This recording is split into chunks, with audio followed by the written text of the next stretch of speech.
जय हिंद साथियों, स्वागत है आपका self study classes with Sumit Jain YouTube channel में। तो साथियों स्टार्ट करते हैं आज का ये सेशन। सभी लोग एक बार वीडियो को लाइक करें और सेल्फ स्टडी क्लासेस का अगर अभी तक आपने ऐप डाउनलोड नहीं किया है तो दोस्तों जाइए प्ले स्टोर में और सर्च करिए सेल्फ स्टडी क्लासेस। ठीक है, सेल्फ स्टडी क्लासेस। और दोस्तों इस वाले ऐप को आप डाउनलोड कर लें। ठीक है, सेल्फ स्टडी क्लासेस के। और जिन भी साथियों ने अभी हिंदी साहित्य का ऐप डाउनलोड नहीं किया तो हिंदी साहित्य का ऐप भी दोस्तों आप डाउनलोड कर लें। ठीक है, इस हिंदी साहित्य के ऐप में भी दोस्तों आपके लिए बहुत सारा मटेरियल यहाँ पर उपलब्ध करवाया गया है। बहुत सारा फ्री मटेरियल भी है और बहुत सारा दोस्तों यहाँ पर इसको अपन डाउनलोड कर लें सभी साथी। ठीक है, और यहाँ पर आपको बता दें कि आपके लिए कोर्स लॉन्च किए गए हैं दोस्तों। अलग अलग कौन कौन से कोर्स लॉन्च किए गए यहाँ पर आपके लिए PDF नोट्स, ये 2700 रुपये का कोर्स है। ठीक है, हिंदी साहित्य का संपूर्ण कोर्स, ट्रिकी कोर्स दोस्तों ये 1700 में अभी आप इसको परचेज कर सकते हैं। और दोस्तों हिंदी साहित्य के निचोड़ नोट्स अगर आपको चाहिए, निचोड़ नोट्स जो निचोड़ यानी कि परीक्षा के समय इंपॉर्टेंट तो आपके लिए 1 लाइनर निचोड़ नोट्स हैं। ठीक है, पंजाब मास्टर कैडर के मॉडल पेपर मात्र 599 में, 4500 क्वेश्चन इसमें रहेंगे, 30 मॉडल पेपर रहेंगे दोस्तों पूरे। ठीक है, और जिनको 10,000 प्रश्नों की यानी कि हिंदी साहित्य की प्रैक्टिस करनी है वो ये 10,000 प्रश्नों का ये दोस्तों टेस्ट सीरीज खरीद सकते हैं, प्रश्नोत्तर टेस्ट सीरीज खरीद सकते हैं जो 599 में। ठीक है, तो जिन भी साथियों को जिस प्रकार से पढ़ाई करना सभी प्रकार के कोर्स दोस्तों अपने इसमें उपलब्ध हैं। ठीक है, जिनको भी जो पढ़ना है पढ़ सकते हैं। आज अपन द्विवेदी युग के बारे में पढ़ने वाले, द्विवेदी युग का आज अपन विस्तृत अध्ययन करेंगे दोस्तों। ठीक है, सभी साथी आ गए हैं तो जल्दी से एक बार वीडियो लाइक कर दें। द्विवेदी युग को दोस्तों जागरण सुधार काल कहा जाता है। क्या कहा जाता है? जागरण सुधार काल। अब आपको बताना है कि इसे जागरण सुधार काल किसने कहा था। जल्दी से बताओ कमेंट में, जागरण सुधार काल किसने कहा था फटाक से। तो यहां पर अपन देखते हैं दोस्तों कि द्विवेदी युग का नामकरण आचार्य महावीर प्रसाद द्विवेदी के नाम पर किया गया। आचार्य महावीर प्रसाद द्विवेदी। आपको पता है एक क्वेश्चन आता है कि महावीर प्रसाद द्विवेदी सरस्वती पत्रिका के संपादक कब बने? तो आप क्या बताते हो कि सर सरस्वती पत्रिका के संपादक ये बने थे 1903 में। कौन? महावीर प्रसाद द्विवेदी। ठीक है, और इन्हीं महावीर प्रसाद द्विवेदी के नाम पर ये द्विवेदी युग का नाम दोस्तों हुआ है, द्विवेदी युग। ठीक है, 1893 में श्याम सुंदर दास, राम नारायण मिश्र और शिव कुमार सेन ने नागरी प्रचारणी सभा काशी की स्थापना की। दोस्तों सन 1899 में इंडियन प्रेस की स्थापना हुई थी। तो दोस्तों यहां पर इतनी सारी चीजें हैं, इनको आपको याद करना है। सबसे पहले क्या आता है कि नागरी प्रचारणी सभा की स्थापना कब हुई? तो 1893 में हुई। ठीक है, किस किस के दोस्तों तत्वाधान में हुई? श्याम सुंदर दास, राम नारायण मिश्र और शिव कुमार सेन। अब देखो यहां पर कैसा क्वेश्चन आता है। कैसा क्वेश्चन होता है दोस्तों कि आपसे पूछा जाता है कि निम्न में से बताइए कौन सा ऐसा सदस्य या कौन सा है जो नागरी प्रचारणी सभा के संस्थापकों में नहीं है। तो आपको याद करना है। ठीक है, कौन कौन नहीं है? श्याम सुंदर दास हैं, राम नारायण मिश्र हैं, शिव कुमार हैं। ठीक है, ये आपको याद रखना है। लेकिन एक क्वेश्चन और पूछा जाता है दोस्तों आपसे कि नागरी प्रचारणी पत्रिका का प्रकाशन कब हुआ? नागरी प्रचारणी पत्रिका का प्रकाशन कब हुआ? बताइए कमेंट में सभी साथी। ठीक है, और आपसे पूछा जाएगा कि इंडियन प्रेस की स्थापना कब हुई? इंडियन प्रेस की तो 1899 में इंडियन प्रेस की स्थापना हुई। ठीक है, और नागरी प्रचारणी सभा की प्रेरणा से इंडियन प्रेस प्रयाग द्वारा जून 1900 ईस्वी में सरस्वती पत्रिका का प्रकाशन आरंभ हुआ और इसके प्रथम संपादक थे कौन? बाबू श्याम सुंदर दास। तो आपसे कई बार क्वेश्चन आता है कि सरस्वती पत्रिका का प्रकाशन कब हुआ?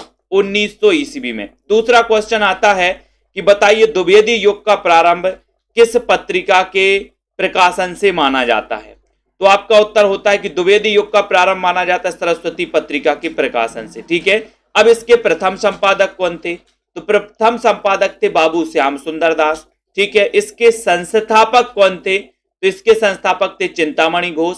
ठीक है, और इंडियन प्रेस प्रयाग द्वारा दोस्तों ये जो है 1900 में इसका प्रकाशन आरंभ हुआ था और इंडियन प्रेस की जो स्थापना हुई थी वो 1899 में हुई थी। कब हुई थी? 1899 में। ठीक है, सरस्वती पत्रिका के प्रकाशन वर्ष को भारतेंदु युग की समाप्ति का सूचक माना जाता है और द्विवेदी युग का प्रारंभ माना जाता है। ठीक है, अब दोस्तों यहां पर आ जाती डॉक्टर नगेंद्र ने द्विवेदी युग को जागरण सुधार काल की, ये क्वेश्चन कई बार आया है कि द्विवेदी युग को जागरण सुधार काल की संज्ञा किसने दी है। द्विवेदी युग को जागरण सुधार काल की संज्ञा किसने दी है, तो आप क्या बताओगे? द्विवेदी युग को जागरण सुधार काल की संज्ञा किसने दी है? आपको बताना होता है डॉक्टर नगेंद्र ने या फिर दोस्तों किसी और ने, तो आपका यहां पर सीधा है कि सर डॉक्टर नगेंद्र ने द्विवेदी युग को जागरण सुधार की संज्ञा दी। और पंडित महावीर प्रसाद द्विवेदी 1903 ईस्वी में सरस्वती पत्रिका के क्या बने थे? संपादक। ये क्वेश्चन आता ही है कि पंडित महावीर प्रसाद द्विवेदी सरस्वती के संपादक कब बने? 1903 में। सरस्वती के प्रथम संपादक कौन थे? तो सरस्वती के प्रथम संपादक थे कौन? श्याम सुंदर दास। ठीक है, और सरस्वती पत्रिका को 20वीं शताब्दी के आरंभिक चरण का विश्वकोश कहा जाता है। ये क्वेश्चन भी कई बार आया है। आपसे क्वेश्चन पूछा जाता है दोस्तों कि बताइए 20वीं शताब्दी के आरंभिक चरण का विश्वकोश किसे कहा जाता है, तो आप क्या बताओगे? क्या बताओगे कि सर सरस्वती पत्रिका को कहा जाता है। तो सरस्वती पत्रिका से संबंधित एक क्वेश्चन आपको याद रखना है। फिर उसके बाद गंगा लहरी महावीर प्रसाद द्विवेदी की अनुदित रचना है। अब आपको बताना कि ये जो गंगा लहरी है ये मूल रचना किसकी है? मूल रचना किसकी है, जल्दी से बताओ। और गंगा लहरी और किसने दोस्तों उस मूल रचना का अनुवाद किया है, तो जल्दी से आपको बताना गंगा लहरी के बारे में। ये महावीर प्रसाद द्विवेदी ने अनुवाद किया था दोस्तों। ठीक है, द्विवेदी युगीन कविता में मातृभूमि, प्रेम और स्वदेश गौरव को क्या विशेष स्थान मिला? स्वदेश गौरव को। और आचार्य महावीर प्रसाद द्विवेदी संपत्ति शास्त्र में भारत के आर्थिक राजनीतिक यथार्थ का क्या किया? इन्होंने अभूतपूर्व चित्रण किया। संपत्ति शास्त्र। बोले सर हम महावीर की पूजा करते हैं तो आपके पास संपत्ति बहुत आएगी। क्या आएगी? संपत्ति। ठीक है, संपत्ति चाहिए तो महावीर की पूजन करो। ठीक है, तो ये याद रखते हैं ना, संपत्ति से संपत्ति शास्त्र, और ये महावीर प्रसाद द्विवेदी की रचना है। कल अपन ने एक रचना पढ़ी थी प्रेम संपत्ति लता। प्रेम संपत्ति लता के रचनाकार कौन है, इसका उत्तर आपको बताना है। ये संपत्ति शास्त्र है, वो प्रेम संपत्ति लता थी। तो प्रेम संपत्ति लता के रचनाकार कौन है, ये आपको कमेंट में लिखना है। जल्दी से लिखेंगे सभी लोग प्रेम संपत्ति लता। उसके बाद दोस्तों पंडित महावीर प्रसाद द्विवेदी ने नायिका भेद को छोड़कर विविध विषयों पर कविता लिखने, सभी प्रकार के छंदों का व्यवहार करने, सभी काव्य रूपों को अपनाने, गद्य और पद्य भाषा के एकीकरण का क्या दिया? इन्होंने परामर्श दिया। नायिका भेद को छोड़कर सभी प्रकार के दोस्तों इन्होंने क्या किया? कविता, सभी विषयों को कविता लिखने पर दोस्तों इन्होंने इजाजत दी, इसका परामर्श दिया नायिका भेद को छोड़कर। जबकि आपको पता है कि नायिका भेद संबंधी जो रचनाएं लिखी गई वो रीति काल में लिखी गई। ठीक है, आपको पता है दोस्तों रहीम की एक रचना है बरबे नायिका भेद। ये क्वेश्चन आया था पीजीटी में। बरबे नायिका भेद के रचनाकार कौन है? तो बरबे नायिका भेद रहीम। अपन ने कैसे याद किया था? बोले बार बार नायिका भेद करते हो, थोड़ा रहम करो। ठीक है, तो आचार्य महावीर प्रसाद द्विवेदी भाषा की शुद्धि तथा वर्तनी की एकरूपता के प्रबल समर्थक थे। अतएव इस युग की काव्य भाषा व्याकरण और वर्तनी की दृष्टि से सामान्यतः कैसी थी दोस्तों? शुद्ध भाषा थी। किनके प्रयासों से? महावीर प्रसाद द्विवेदी के प्रयासों से। ठीक है, बाल मुकुंद गुप्त को भारतेंदु युग और द्विवेदी युग को जोड़ने वाली कड़ी का कवि कहा जाता है। किसको? बाल मुकुंद गुप्त को। अब इनकी एक रचना आपको बतानी है जो इनकी प्रसिद्धि का आधार मानी जाती है। तो कमेंट में एक बार जल्दी से लिख दो कि बाल मुकुंद गुप्त की वह रचना कौन सी है जो इनकी प्रसिद्धि का आधार मानी जाती है। और अगर क्वेश्चन आपका बनेगा कि भारतेंदु युग और द्विवेदी युग की बीच की कड़ी का कवि किसे कहा जाता है, तो आप क्या बताओगे?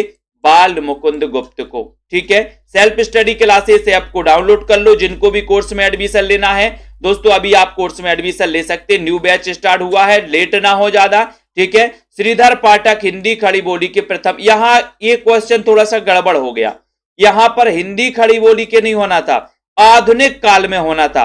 आधुनिक काल में हिंदी खड़ी बोली के प्रथम कवि कौन है? अगर इस प्रकार से क्वेश्चन आएगा कि हिंदी खड़ी बोली के प्रथम कवि कौन है, तो आप यहां पर अमीर खुसरो लगाओगे दोस्तों। अमीर खुसरो का नाम आप जानते होंगे। हिंदी खड़ी बोली के प्रथम कवि तो अमीर खुसरो हैं। अगर आधुनिक काल में पूछा जाएगा कि आधुनिक काल में हिंदी खड़ी बोली के प्रथम कवि कौन है, तब आप श्रीधर पाठक लगा पाओगे। ठीक है, तो यहां थोड़ा सा मिस्टेक हुआ है। आचार्य रामचंद्र शुक्ल ने श्रीधर पाठक को स्वच्छंदतावाद का प्रवर्तक माना है। किसको? श्रीधर पाठक को। अब यहां पर दो चीजें क्लियर आपको करनी है। श्रीधर पाठक, एक क्वेश्चन आता है कि स्वच्छंदतावाद के प्रवर्तक कौन है, तब आपका उत्तर क्या होता है? श्रीधर पाठक। ठीक है, दूसरा क्वेश्चन आता है कि स्वच्छंदतावाद शब्द का सबसे पहले प्रयोग किसने किया? स्वच्छंदतावाद शब्द का सबसे पहले प्रयोग किसने किया, इसका उत्तर आपको बताना है। जल्दी बताओ। श्रीधर पाठक की काश्मीर सुषमा में प्रकृति की कल्पना नारी के रूप में कर उसे सजीवता प्रदान इन्होंने की। काश्मीर सुषमा श्रीधर पाठक की रचना है। और सांध अटन कविता में श्रीधर पाठक ने प्रकृति के विनाशकारी रूप को चित्रित किया। किसमें? सांध अटन में। तो सांध अटन कविता श्रीधर पाठक की हो गई। काश्मीर सुषमा ये भी अपन को याद रख लेना है। ठीक है, तो यहां पर एक बार जल्दी से, जब तक आप क्वेश्चन बताओगे कि स्वच्छंदतावाद शब्द का सबसे पहले प्रयोग किसने किया, अमन जी। और बहुत बढ़िया आंसर आया है राहुल जी, रश्मि जी, बिल्कुल राइट आंसर कि सर स्वच्छंदतावाद शब्द का जो सबसे पहले प्रयोग किया है वो किया है किसने? मुकुटधर पांडे ने। मुकुटधर पांडे ने, वेरी गुड। और आपको पता है कि रामचंद्र शुक्ल ने मुकुटधर पांडे को छायावाद का प्रवर्तक माना है। क्या का प्रवर्तक माना? छायावाद का। क्योंकि छायावाद शब्द का सबसे पहले प्रयोग भी किसने किया था? मुकुटधर पांडे ने। और नॉर्मल अगर क्वेश्चन आता है कि छायावाद के प्रवर्तक कौन है, तब आप उत्तर लगाते हो जयशंकर प्रसाद। ठीक है, तो यहां पर आपने याद किया कि सर आचार्य महावीर प्रसाद द्विवेदी के नाम पर द्विवेदी योग का नाम पड़ा। नागरी प्रचारणी सभा की स्थापना 1893 में हुई। इसके संस्थापकों में श्याम सुंदर दास, राम नारायण मिश्र, शिव कुमार सेहते। ठीक है, इंडियन प्रेस की स्थापना 1899 में हुई। नागरी प्रचारणी पत्रिका 1896 में दोस्तों प्रकाशित हुई, नागरी प्रचारणी पत्रिका। ठीक है, उसके बाद आते कि सरस्वती का संपादन हुआ 1900 ईस्वी में प्रकाशन हुआ। ठीक है, इसके प्रथम संपादक थे बाबू श्याम सुंदर दास और महावीर प्रसाद द्विवेदी इसके संपादक बने 1903 में। ये क्वेश्चन आपके क्लियर होते हैं। ठीक है, डॉक्टर नगेंद्र ने द्विवेदी युग को जागरण सुधार काल कहा, जागरण सुधार काल। ठीक है, ये भी याद रख लेना। अगर आपके घर में एक बात बताना कि नांग घुस जाए, कहीं से भगवान ना करे नांग घुस जाए, ठीक है, तो क्या होगा? आप सोओगे कि जागरण करोगे? अच्छा, एक बता देना बिल्कुल अच्छे से, आपके घर में नांग घुस गया तो आप सो पाओगे कि रात भर जागरण करोगे? बोले सर जागरण करेंगे कहीं आ ना जाए। तो ये नांग से नगेंद्र और जागरण से जागरण सुधार काल कहा है किसने? नगेंद्र ने। किसको? द्विवेदी युग को। ठीक है, सरस्वती पत्रिका के संपादक बने 1903 में। और इस सरस्वती पत्रिका को 20वीं शताब्दी के आरंभिक चरण का विश्वकोश कहा जाता है। दोस्तों ये क्वेश्चन भी बहुत इंपॉर्टेंट है। और गंगा लहरी की बात करें तो ये मूल रचना है दोस्तों पद्माकर की। ठीक है, और जगन्नाथ दास रत्नाकर ने भी गंगा लहरी नाम से किया इसका अनुवाद, और गंगा लहरी नाम से महावीर प्रसाद द्विवेदी ने भी किया। तो गंगा लहरी अब 3 कवियों की रचना हो गई, एक तो पद्माकर की, एक जगन्नाथ दास रत्नाकर की और एक महावीर प्रसाद द्विवेदी की। ठीक है, तो इनको भी अपन को याद करना है। ठीक है, अब यहां पर आते हैं दोस्तों, क्या आते हैं? संपत्ति शास्त्र के रचनाकार कौन है? तो महावीर प्रसाद द्विवेदी। प्रेम संपत्ति लता किसकी रचना है? तो ठाकुर जगमोहन की है प्रेम संपत्ति लता। ठीक है, महावीर प्रसाद द्विवेदी ने सभी विषयों पर लिखने के लिए दोस्तों प्रेरित किया, परामर्श दिया, लेकिन नायिका भेद को छोड़कर। नायिका भेद के क्या थे? विरोधी थे। कौन? महावीर प्रसाद द्विवेदी। ठीक है, और इन्होंने दोस्तों महावीर प्रसाद द्विवेदी ने भाषा की शुद्धि पर विशेष जोर दिया, भाषा की शुद्धि पर। ठीक है, इसलिए द्विवेदी युग में दोस्तों जो भाषा थी वो सामान्यतः वर्तनी की दृष्टि से क्या थी? शुद्ध थी। ठीक है, बाल मुकुंद गुप्त को द्विवेदी युग और भारतेंदु युग की बीच की कड़ी का युग कभी कहा जाता है, ये भी याद रख लेना। श्रीधर पाठक दोस्तों आधुनिक हिंदी खड़ी बोली के प्रथम कवि हैं श्रीधर पाठक, ये भी याद करना। उसके बाद आपसे पूछा जाएगा कि स्वच्छंदतावाद शब्द का सबसे पहले प्रयोग किसने किया? मुकुटधर पांडे ने। स्वच्छंदतावाद के प्रवर्तक कौन है? तो श्रीधर पाठक है, ये याद कर लेना। ठीक है, काश्मीर सुषमा ये रचना किसकी है? श्रीधर पाठक की है। और सांध अटन ये कविता किसकी है? तो श्रीधर पाठक की। तो यहां से बहुत सारे क्वेश्चन आपको समझ में आ गए होंगे दोस्तों। अब यहां पर आते हैं, आगे चलते हैं, यहां आ जाओ। श्रीधर पाठक ने गोल्ड स्मिथ के 3 काव्य ग्रंथों हर्मिट का अनुवाद एकांतवासी योगी, ट्रेवलर का दोस्तों अनुवाद श्रांत पथिक, ठीक है, और डिजर्टेड विलेज का अनुवाद इन्होंने उजड़ ग्राम नाम से किया। अब यहां पर एक क्वेश्चन आपका यहां से 100% आता ही है, इसलिए अपन को याद कर लेना। कैसे याद करोगे, मैंने बहुत अच्छे से याद करवाया आप लोगों को पेड क्लास में, आप लोगों को पता होगा। ठीक है, यहां भी हम बता दे रहे हैं। गोल्ड स्मिथ के 3 काव्य ग्रंथों, हर्मिट का, एकांत बासी। अब एक बात बताओ, आज दोस्तों पहले क्या होता था, संयुक्त परिवार होते थे, लोग साथ में रहते थे। आज हर व्यक्ति एकांत में रहना चाहता, हर व्यक्ति। तो हर से हर्मिट का अनुवाद किस नाम से किया, एकांत। तो हर व्यक्ति एकांत में रहना चाहता, तो हर्मिट का एकांतवासी योगी। ठीक है, ट्रेवलर का श्रांत पथिक। अब एक चीज बताओ, पथिक जो होगा वो ट्रेवलर करेगा कि नहीं करेगा, पथिक कि बैठा रहेगा? बोले सर पथिक उसी को ही कहते हैं जो ट्रेवलर कर रहा है। ठीक है, तो ट्रेवलर का अनुवाद क्या नाम से किया, श्रांत पथिक नाम से। ठीक है, उसके बाद डिजर्टेड विलेज। अब यहां पर विलेज आया, और विलेज का मतलब क्या होता है, गांव। तो गांव से क्या हो जाएगा, उजड़ ग्राम नाम से किया। तो बिल्कुल शुद्ध यहां पर अंतर है। अंतर थोड़ा सा समझ जाना, आप कभी गलत नहीं कर पाओगे। हर व्यक्ति एकांत में, तो एकांतवासी। ठीक है, ट्रेवलर श्रांत पथिक, और विलेज डिजर्टेड विलेज का उजड़ ग्राम हो जाएगा। इसको भी अपन को याद कर लेना। ठीक है, इनमें एकांतवासी जो योगी है और श्रांत पथिक है, ये खड़ी बोली में, और तथा उजड़ ग्राम ब्रज भाषा में। तो इसकी भाषा भी आपको पता होनी चाहिए दोस्तों। ठीक है, जिन भी साथियों को पेड के लोग ग्रुप में दोस्तों एडमिशन लेना और बहुत बढ़िया अच्छे तरीके से पढ़ना है, वो सभी साथी सेल्फ स्टडी क्लासेस ऐप से जुड़ जाएं और बहुत अच्छे से पढ़ें। तो यहां पर आपसे पूछा जाएगा कि श्रीधर पाठक की कौन सी रचनाएं दोस्तों खड़ी बोली में इन्होंने अनुवाद किया है। तो एकांतवासी, बोले एकांत में खड़ी। ठीक है, बोले पथिक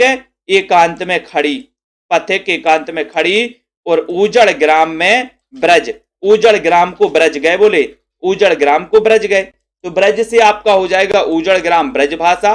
ठीक है, और पथिक एकांत में खड़ी, तो पथिक से श्रांत पथिक, और एकांतवासी खड़ी से हो जाएगा खड़ी बोली की, और ब्रज से हो जाएगा ब्रज भाषा। ठीक है, इसको याद करो। उसके बाद जगत सच्चाई सार में श्रीधर पाठक ने प्रकृति के विविध रूपों में एक ही तत्व की व्यापकता का दर्शन किया, और सुसंदेश इनकी दोस्तों रहस्यवादी कविता है।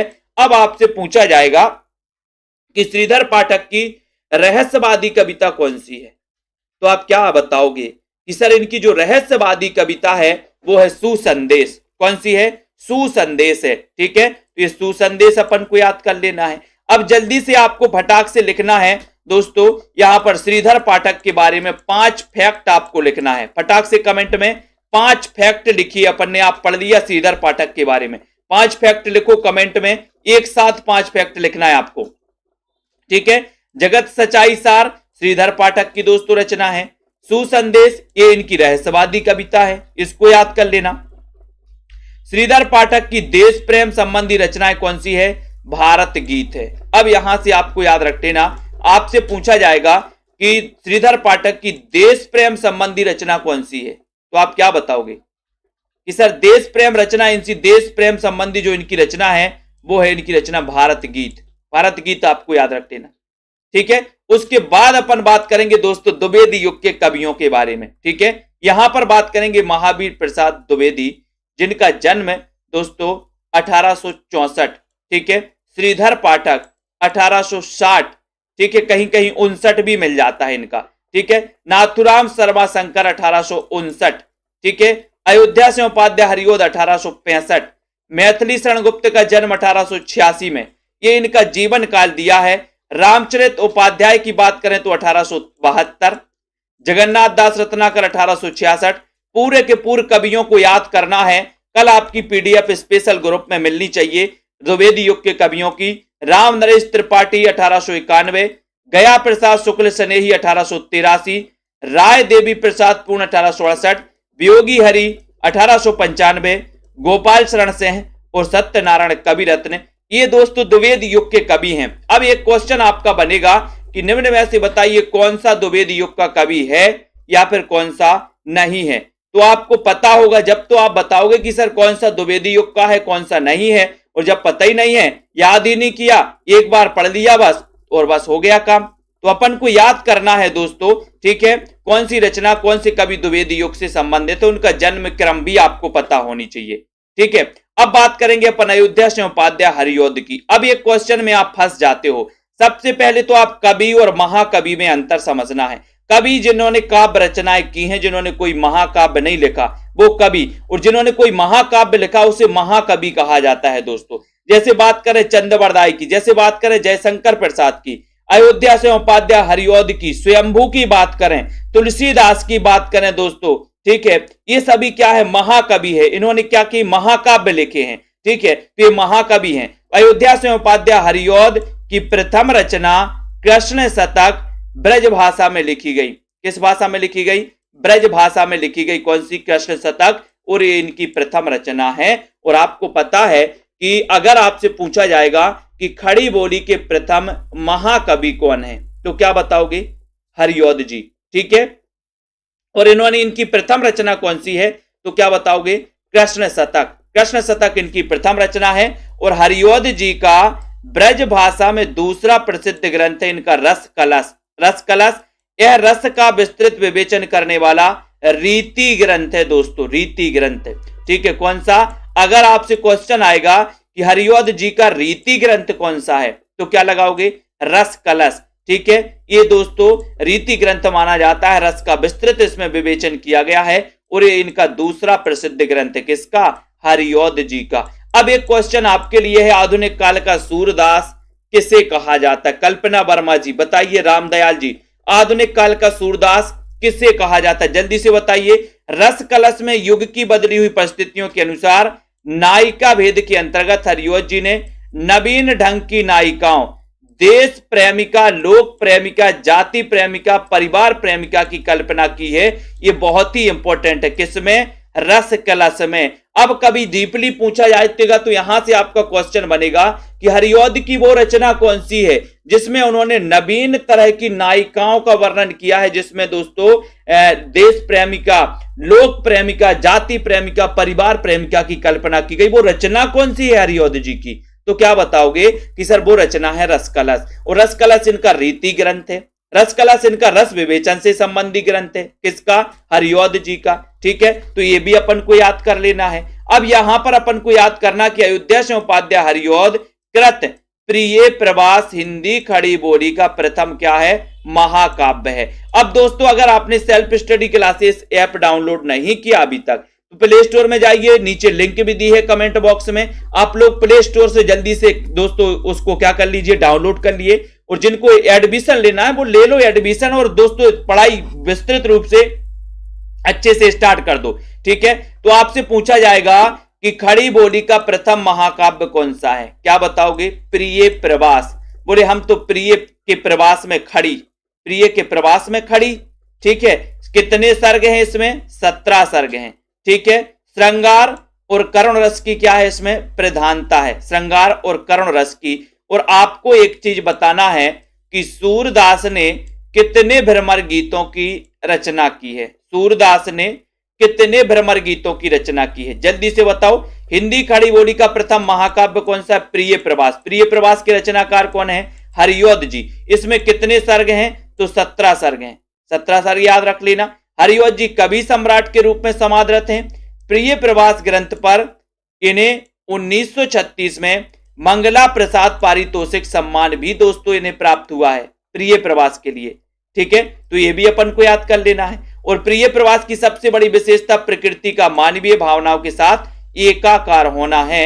और आपने बताया कि सर सूरदास ने 3 भ्रमर गीतों की रचना की है। और अगर आपसे पूछा जाए कि आधुनिक काल में भ्रमर गीतों की रचना किसने की है, तो आपको बताना है हरिऔध जी ने। और इन्हें आधुनिक काल का सूरदास तो कहा ही जाता है।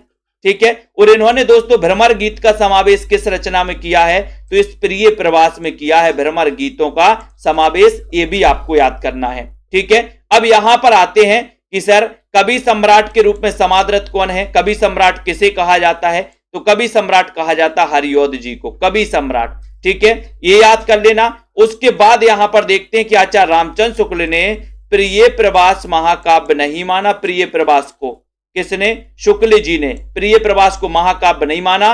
प्रिय प्रभास संस्कृत के वर्ण वृत्तों में रचित तथा इसमें 7 छंदों मालिनी, मंदाक्रांता, वंशस्थ, बसंत तिलका, द्रुत, विलंबित और दोस्तों शार्दुल, विकीर्णता और शिखरणी का प्रयोग हुआ है।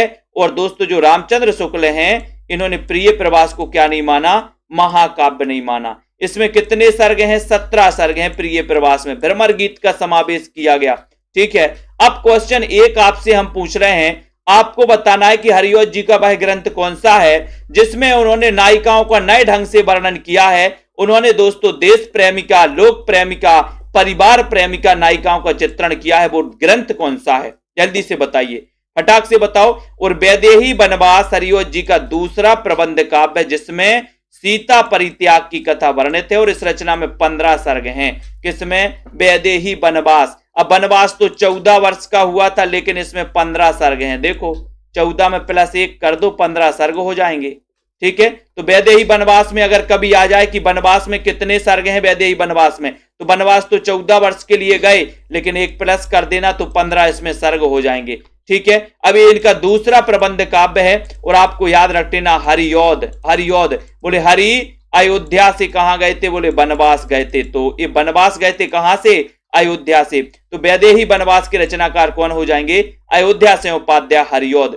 हरिऔध को याद कर लेना, इनके इस प्रबंध काव्य में 15 सर्ग हैं दोस्तों। ठीक है, 15 सर्गों को याद कर लेना। तो यहां पर अपन ने जो चीजें पढ़ी हैं वो सारी चीजों को आपको पकड़ना है। ठीक है, ये अपन ने श्रीधर पाठक की पढ़ ली, गोल्ड स्मिथ के 3 काव्य ग्रंथों, हर्मिट का अनुवाद एकांतवासी योगी, ट्रेवलर का श्रांत पथिक, डिजर्टेड विलेज का उजड़ ग्राम। ठीक है, एकांतवासी योगी और श्रांत पथिक खड़ी बोली में है, बाकी उजड़ ग्राम ब्रज भाषा में है, इसको याद कर लेना। जगत सच्चाई सार में श्रीधर पाठक ने प्रकृति के विविध रूपों का एक ही तत्व में व्यापकता का दर्शन किया और सुसंदेश इनकी रहस्यवादी कविता है श्रीधर पाठक की। ठीक है, फिर उसके बात करेंगे दोस्तों भारत गीत की बात करेंगे, तो भारत गीत में ये संकलित है दोस्तों इनकी देश प्रेम संबंधी रचनाएं। उसके बाद यहां पर आते हैं कि अयोध्या से उपाध्याय हरिऔध की रचना कृष्ण शतक, इनकी प्रथम रचना है कृष्ण शतक। ठीक है, इनकी द्वितीय रचना है दोस्तों रसकलश, और रसकलश इनकी दोस्तों इस रसकलश में इन्होंने विभिन्न प्रकार की नायिकाओं का क्या किया है, वर्णन किया है, ये भी अपन को याद रख लेना है। ठीक है, अब यहां पर अपन थोड़ा सा आते हैं, बिल्कुल सही है, यहां पर थोड़ा सा गड़बड़ हो गया है कि ये जो दोस्तों क्या है अयोध्या से उपाध्याय हरिऔध का जो वैदेही वनवास है इसको थोड़ा सा आपको वो करना है। ठीक है, क्या करना है कि इसमें कितने सर्ग हैं वैदेही वनवास में, बताइए जल्दी से। पारिजात में 15 हैं और इसमें 18 हैं। ठीक है, हाँ ये गड़बड़ दिया है थोड़ा सा। ठीक है, इसको आपको समझना है। ठीक है, उसके बाद यहां पर आते हैं अगले क्वेश्चन की ओर आते हैं, राष्ट्र कवि की बात करते हैं दोस्तों। राष्ट्र कवि के बारे में यहां पर देखते हैं अपन। राष्ट्र कवि मैथिली शरण गुप्त ने पंडित महावीर प्रसाद द्विवेदी को अपना काव्य गुरु माना। क्या माना है, काव्य गुरु माना। ठीक है, राष्ट्र कवि मैथिली शरण गुप्त ने पंडित महावीर प्रसाद द्विवेदी को क्या माना, अपना काव्य गुरु। अब यहां पर अपन को याद करना है, अपन आपसे पूछा जाएगा कि मैथिली शरण गुप्त के काव्य गुरु कौन थे, तो महावीर प्रसाद द्विवेदी। ठीक है, बिल्कुल, पारिजात में 15 हैं और वैदेही वनवास में 18 हैं। ठीक है, इसमें थोड़ा सा गलत मिसप्रिंट हो गया, बिल्कुल सही है। ठीक है, यहां पर देखो मैथिली शरण गुप्त की आरंभिक रचनाएं वैश्योपरक पत्र में दोस्तों प्रकाशित हुई थी। अगर आपसे पूछा जाएगा कि मैथिली शरण गुप्त का जन्म कब हुआ तो आपको बताना है, और मैथिली शरण गुप्त की जो आरंभिक रचनाएं हैं ये वैश्योपरक पत्र में प्रकाशित हुई थी। कौन से पत्र में, वैश्योपरक पत्र में प्रकाशित हुई थी। ठीक है, गुप्त जी की प्रथम रचना कौन सी है, हेमंत। हेमंत है 1906 ईस्वी में सरस्वती पत्रिका में प्रकाशित हुई थी गुप्त जी की प्रथम रचना हेमंत। ठीक है, इसको याद रखो। रंग में भंग की बात करें तो मैथिली शरण गुप्त का दोस्तों प्रथम काव्य ग्रंथ है, 1909 में ठीक है प्रकाशित हुआ रंग में भंग। और गुप्त जी की ख्याति का मूल आधार है भारत भारती, और भारत भारती का रचना काल क्या है, 1912। अब दोस्तों इन्हें राष्ट्र कवि की उपाधि दी गई थी। क्या दी गई थी, राष्ट्र कवि की उपाधि दी गई।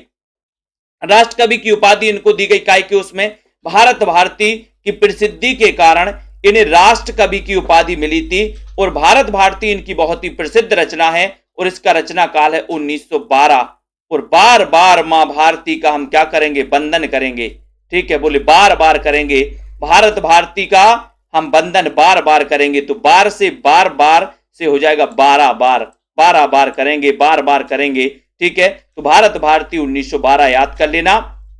हिंदी कवियों में प्रबंध काव्य सबसे अधिक किसने लिखे? मैथिली शरण गुप्त ने लिखे दोस्तों। अब आपको बताना है कि इन्होंने कितने खंड काव्य लिखे। ये क्वेश्चन आया हुआ था कि मैथिली शरण गुप्त ने कितने खंड काव्यों की रचना की है, बताइए जसबीर जी, कितने खंड काव्यों की रचना की मैथिली शरण गुप्त ने? 1886 में इनका जन्म हुआ था, चिरगांव जिला झांसी में, ठीक है। तो यहां पर आपको बताना है, जल्दी बताओ। इन्हें राष्ट्रकवि कहा था मैथिली शरण गुप्त ने, बिल्कुल सही है, ठीक है। नारी भावनाओं को पहचानने और उसका चित्रण करने में गुप्त जी हिंदी के इतिहास में अनुपम है। और मैथिली शरण गुप्त कृत साकेत महाकाव्य का प्रेरणा स्रोत है दोस्तों रविन्द्रनाथ टैगोर का काव्येर उपेक्षिता नामक लेख। अगर कभी आपसे पूछा जाएगा कि राम काव्य का, हिंदी में राम काव्य का दूसरा महाकाव्य कौन सा है, तो क्या लगाओगे? राम काव्य पर आधारित दूसरा महाकाव्य कौन सा है? तो आपको साकेत लगाना है। साकेत में कितने सर्ग हैं दोस्तों? 12 सर्ग हैं। कितने सर्ग हैं? 12 सर्ग हैं। अब 12 का चक्कर मैंने कई बार आपको बताया है। क्या बताया है? कि आपको पता है कि रामविलास शर्मा का जन्म हुआ 1912 में, ठीक है, एक। रामानंद के शिष्य कितने? 12, ठीक है। रामचंद्र शुक्ल ने 12 प्रमाणिक रचनाओं के आधार पर दोस्तों वीर गाथा काल कहा। तुलसी की प्रमाणिक रचना कितनी? 12। साकेत में सर्गों की संख्या कितनी? 12। आलवार भक्तों की संख्या कितनी? 12। अब 12 बार बार आ रहा है, इस 12 का कुछ तो चक्कर है, ठीक है, इसको भी याद कर लेना है। तो साकेत में सर्ग कितने हैं? 12 हैं। और ये जो साकेत महाकाव्य का जो प्रेरणा स्रोत है वो रविन्द्रनाथ टैगोर का कौन सा? काव्येर उपेक्षिता नामक लेख है, इसको याद कर लेना। साकेत में दोस्तों 12 सर्ग।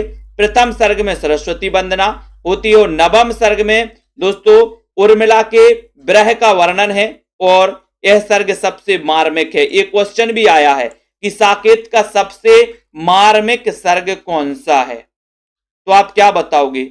सबसे मार्मिक सर्ग है दोस्तों कौन सा? नवम सर्ग। नवम इसका मार्मिक सर्ग होता है, ठीक है। और आपको पता है कि मैथिली शरण गुप्त ने 19 खंड काव्यों की रचना की है, 19 खंड काव्यों की रचना की है, ये याद कर लेना। अब इनके जो महाकाव्य, महाकाव्यों के नाम आपको बताना है, जल्दी बताओ। एक तो आपको साकेत महाकाव्य पता चल गया मैथिली शरण गुप्त का, और बताइए दूसरा कौन सा महाकाव्य है, बताओ। साकेत के प्रथम, अष्टम और द्वादश सर्ग के उत्तरार्ध में उर्मिला लक्ष्मण के मिलन का वर्णन है दोस्तों। किसमें? प्रथम, अष्टम और द्वादश सर्ग में, ठीक है। अब आपको बताना है मैथिली शरण गुप्त के, क्या बताना है दोस्तों, महाकाव्य कौन कौन से हैं। 1936 में साकेत महाकाव्य कर मैथिली शरण गुप्त को दोस्तों ये मंगला प्रसाद पारितोषिक मिल गया, इसको याद कर लेना है आपको, ठीक है।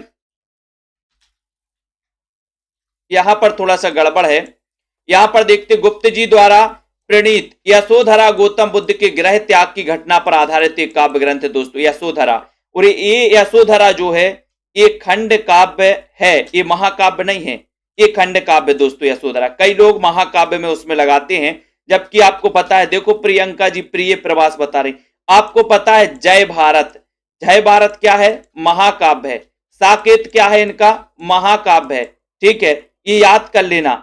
यशोधरा इनका खंड काव्य, राहुल राज जी, ये महाकाव्य नहीं है, ठीक है। और आपको बताना है कि जय भारत का रचना काल क्या है। जय भारत इनका महाकाव्य, इसका रचना काल क्या है, जल्दी से बताओ। यशोधरा काव्य ग्रंथ में नारी जीवन की ऐसी मार्मिक अभिव्यक्ति हुई कि कुछ आलोचकों ने उसे साकेत से भी बढ़कर माना है। किसको? यशोधरा को, यशोधरा को। लेकिन ये क्या है? ये खंड काव्यात्मक महाकाव्य, यानी कि ये खंड काव्य की श्रेणी में ही गिना जाता है। तो आपको याद रख लेना कि सर जो इनका साकेत है इसका रचना काल 1931 है, जो इनका जय भारत है इसका रचना काल 1952 है, ठीक है। तो इन्होंने दोस्तों क्या लिखे? 19 खंड काव्य लिखे, 2 महाकाव्य भी इन्होंने लिखे हैं मैथिली शरण गुप्त जी ने। तो सबसे ज्यादा हिंदी में प्रबंध काव्य लिखने वाले जो हैं वो कौन है? मैथिली शरण गुप्त है। और ये विष्णु प्रिया, ये रचना कई बार आई है कि विष्णु प्रिया के रचनाकार कौन है, तो विष्णु प्रिया के रचनाकार मैथिली शरण गुप्त हैं। उर्मिला और यशोधरा के समान चैतन्य महाप्रभु की वियुक्ता पत्नी के त्याग और तप को दोस्तों इसमें क्या किया गया है? प्रदर्शित किया गया है। तो आपको याद रख लेना है कि दोस्तों ये अगर आपसे पूछा जाता है निम्न में से बताइए कौन सी वियोग रिलेटेड, वियोग से संबंधित रचना है, तो विष्णु प्रिया भी दोस्तों है, ठीक है, साकेत भी है। ऐसे कई ग्रंथों के बारे में पूछा जाता है तो विष्णु प्रिया मैथिली शरण गुप्त ने उर्मिला और यशोधरा के समान चैतन्य महाप्रभु की वियोक्ता पत्नी के त्याग और तप को प्रदर्शित किया है।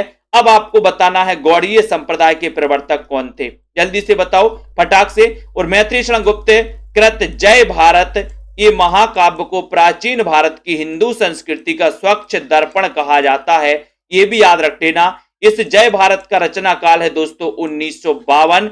ये क्वेश्चन आपका आया था, टीजीटी में आया था कि आप क्रमबद्ध करिए, क्रमबद्ध करने के लिए बोला था। आपके लिए दोस्तों एक भारत भारती दिया था 1912 का, ठीक है, ये 2-3 ग्रंथ और मैथिली शरण गुप्त के दिए थे और ये जय भारत भी दिया था। आपको क्रमबद्ध करना था और गड़बड़ हो गए सभी लोग, ठीक है। तो ये अपन को याद कर लेना है, जय भारत महाकाव्य को प्राचीन भारत की हिंदू संस्कृति का स्वच्छ दर्पण कहा जाता है। और जय भारत में कौरवों पांडवों की पारस्परिक कलह और उससे उत्पन्न महायुद्ध का दोस्तों क्या है, वर्णन, ठीक है। गुप्त जी के अनग और कुणाल गीत बौद्धकालीन संस्कृति से संबंधित है। कौन कौन से, अनग और कुणाल गीत, ठीक है, इनको याद कर लेना है। और दोस्तों यहां पर देखें गुप्त जी का विकट भट्ट में जोधपुर के एक राजपूत सरदार की 3 पीढ़ियों तक चलने वाली कथा जिसमें वचन निभाने का वर्णन है। ये क्वेश्चन कई बार आया है। क्वेश्चन कैसा आता है वो देख लो। सबसे पहले आता है कि मैथिली शरण गुप्त का वह ग्रंथ कौन सा है जिसमें राजपूत सरदार की 3 पीढ़ियों तक चलने वाली कथा का वर्णन है, कथा वर्णित है, तो वो इनका ग्रंथ है दोस्तों कौन सा, विकट भट्ट। विकट बोले मैथी में तो विकट गिर गए, मैथी में विकट गिर गए, विकेट क्रिकेट के विकेट, ठीक है, इसको याद करना। जयद्रथ वध में एक ऐसे युवक का चित्रण हुआ जो राष्ट्र की बलिवेदी पर अपने प्राणों का उत्सर्ग कर देता है। तो जयद्रथ वध भी इनका खंड काव्य है मैथिली शरण गुप्त का। मैथिली शरण गुप्त ने 19 खंड काव्यों की रचना की दोस्तों। कितने, 19। एक क्वेश्चन आपका आया हुआ था कि मैथिली शरण गुप्त ने कितने खंड काव्यों की रचना की है, ठीक है, तो 19 खंड काव्य याद रख लेना। और गुप्त जी की रचना अर्जन और विसर्जन में मुस्लिम संस्कृति की झांकी द्रष्टव्य है। कौन में, अर्जन और विसर्जन। और मेघनाथ वध दोस्तों इनकी मैथिली शरण गुप्त की अतुकांत रचना है। कौन सी रचना है, अतुकांत, ठीक है, तो ये भी अपन को याद रख लेना। तो धीरे धीरे यहां पर अपन ने पढ़ा है, जल्दी जल्दी पढ़ते हैं कि मैथिली शरण गुप्त के जो गुरु थे काव्य गुरु महावीर प्रसाद द्विवेदी थे, ठीक है, ये भी अपन ने याद कर लिया। मैथिली शरण गुप्त जी की प्रथम रचना हेमंत है, सरस्वती में प्रकाशित हुई थी दोस्तों। रंग में भंग इनका 1909 में ये काव्य ग्रंथ प्रकाशित हुआ, ठीक है। उसके बाद भारत भारती इनकी 1912 की रचना है जिसकी प्रसिद्धि के कारण महात्मा गांधी ने इन्हें राष्ट्र कवि की उपाधि दे डाली थी। उसके बाद हिंदी कवियों में प्रबंध काव्य सबसे ज्यादा लिखे, 19 तो खंड काव्य लिख दिए इन्होंने और 2 महाकाव्य लिख दिए, ठीक है, मैथिली शरण गुप्त जी ने, ये भी याद हो गया। साकेत इनका राम काव्य पर आधारित दोस्तों हिंदी का दूसरा महाकाव्य है, ये भी याद रख लेना, जिसमें 12 सर्ग हैं, 1931 इसका रचना काल है, ठीक है। नवम सर्ग साकेत का सबसे मार्मिक सर्ग माना जाता है, ये भी याद रख लेना। फिर 1900 दोस्तों यहां पर आते हैं कि यशोधरा इनका खंड काव्य जो गौतम बुद्ध के ग्रह त्याग की घटना पर आधारित है। कहीं कहीं नेट पर आपको महाकाव्य की श्रेणी में इसको रहा जाता क्योंकि इसे खंड, मतलब ये दोस्तों साकेत से भी बढ़कर है, मतलब इसकी जो कथा है वो दोस्तों महाकाव्यात्मक कथा है, लेकिन इसे खंड काव्य में ही रखा जाता है, लेकिन इसे खंड काव्यात्मक महाकाव्य कहा जाता है यशोधरा को, ठीक है, तो इसको याद कर लेना। और उसके बाद विष्णु प्रिया के रचनाकार कौन है, मैथिली शरण गुप्त ने विष्णु प्रिया, ठीक है। जय भारत इनका महाकाव्य है जिसको प्राचीन भारत की हिंदू संस्कृति का स्वच्छ दर्पण कहा जाता है, ये हो गया। अनग और कुणाल गीत इनकी बौद्धकालीन संस्कृति से संबंधित है गुप्त जी की, है ना। विकट भट्ट में दोस्तों राजपूत सरदार की 3 पीढ़ियों वाली चलने वाली कथा है इसमें, ये हो गया। जयद्रथ वध इनका खंड काव्य है जो दोस्तों इसमें एक युवक का चित्रण हुआ है जो राष्ट्र की बलिवेदी पर अपने प्राण समर्पण कर देता है। उसके बाद 19 खंड काव्य लिखे मैथिली शरण गुप्त ने और अर्जन और विसर्जन मैथिली शरण गुप्त की दोस्तों ये जो रचना है ये मुस्लिम संस्कृति की झांकी इसमें द्रष्टव्य है, ठीक है। और इनकी मेघनाथ वध जो रचना है ये कैसी है, अतुकांत रचना मानी जाती है, ठीक है, तो ये अपना द्विवेदी युग था। कल अपन द्विवेदी युग के बारे में और आगे पढ़ेंगे और दोस्तों फिर इसका अभ्यास भी करेंगे। तो आपको कैसी लगी ये क्लास, एक बार जल्दी से वीडियो को लाइक कर दो और कल अपन इसका दोस्तों क्या करेंगे, अभ्यास करेंगे और इसके बारे में और भी पढ़ेंगे। ठीक है, विस्तृत भी पढ़ेंगे और कल अभ्यास भी आपका होगा। तो सभी लोग लाइक जरूर कर दें एक बार साथी, और दोस्तों अपने मित्रों तक शेयर जरूर कर दो। इसी प्रकार से अगर आपको बहुत अच्छे से पढ़ना है कि बहुत सारी चीजें आपको क्लियर हो जाएं, बहुत सारी फैक्ट आपको दोस्तों मिले और बहुत अच्छे से आपको पढ़ने को मिले, तो सेल्फ स्टडी क्लासेस ऐप की लिंक नीचे दी है। आप ये वाला self study classes app download कर सकते हैं दोस्तों। ये सेल्फ स्टडी क्लासेस है, इसको आप डाउनलोड कर लें। ठीक है, ये हिंदी साहित्य का ऐप है अपना, इसको भी आप डाउनलोड कर लें दोस्तों। ठीक है, और इसमें आपको मैं बता दूं कि यहां पर आपके लिए दोस्तों ये कोर्स लॉन्च किया गया। अगर आपको पीडीएफ नोट्स परचेस करना है तो हिंदी साहित्य के पूरे बहुत ही बढ़िया ट्रिकी पीडीएफ नोट, जहां जहां महत्वपूर्ण ट्रिकें भी उसमें बना के दी गई हैं। ठीक है, तो ये ट्रिक्स वाले नोट्स भी आप परचेस कर सकते हो, बहुत अच्छे न्यू पैटर्न पर आधारित दोस्तों हिंदी साहित्य का संपूर्ण कोर्स, जहां पर आपको लाइव क्लास में बहुत सारी चीजें मिलने वाली हैं।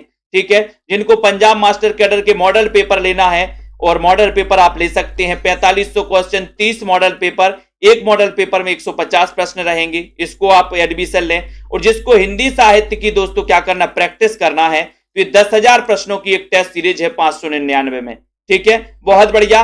और यहां पर निचोड़ नोट्स, यानी कि अगर आपका एग्जाम दोस्तों 2-3 दिन में है, करीब है, तो आप निचोड़ नोट्स को पढ़ सकते हो। वन लाइनर बहुत ही इंपॉर्टेंट, परीक्षा की दृष्टि से दोस्तों बहुत अच्छा। ठीक है, तो बहुत बढ़िया। सभी लोगों के लिए दोस्तों धन्यवाद। वीडियो को लाइक करें। अभिषेक रॉय जी, तनु जी, अभिषेक जी, आशा जी, राजेश जी, सुगंधा जी, ठीक है, अर्षदीप, निष्ठा जी, जिन भी साथियों को, क्षमा नायक जी, जिन भी साथियों को कोर्स में एडमिशन लेना है जरूर लें, एडमिशन लें और दोस्तों अपने मित्रों तक शेयर जरूर करें। ठीक है, रेखा त्रिपाठी जी और कॉमेडी गुरु अनुराग, युवराज सिंह जी, सभी साथी और दोस्तों बने रहें इसी प्रकार से अपने सेल्फ स्टडी क्लासेस ऐप पर, और लाइक करें अपने आजू बाजू पड़ोस मित्रों को, जिनको भी एडमिशन लेना है, विजय शंकर जी, विश्वास मलिक जी, रतिपाल जी, ठीक है, प्रियंका जी, सभी साथियों के लिए बहुत बहुत धन्यवाद। पिंकी शर्मा जी, मंजू जी और माया राम जी, राहुल राज जी, अनिल कुमार जी। ठीक है, बहुत बढ़िया। जय हिंद।